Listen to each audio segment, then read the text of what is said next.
Narito na ang mga balita mula sa GMA Integrated News. Kasunod ng pang-hold up sa isang negosyante sa CR ng isang mall sa Quezon City, nakikipag-ugnayan ng QCPD sa mga establishmento at barangay kaugnay sa paglalagay ng CCTV. Sa panayam ng Super Radio DCWB, sinabi ng Deputy Station Commander ng QCPD Station 11 na may direktiba ang kanilang pamunuan na alamin ng mga establishments na walang CCTV.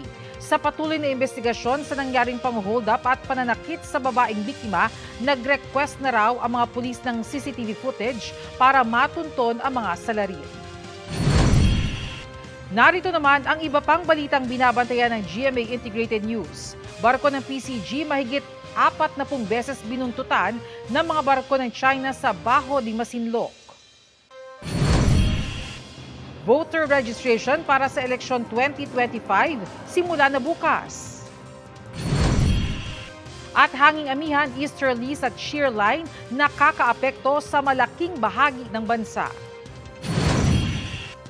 Para sa mas malaking misyon at mas malawak na paglilingkod sa bayan, ako po si Bernadette Reyes ng GMA Integrated News, ang News Authority ng Pilipino.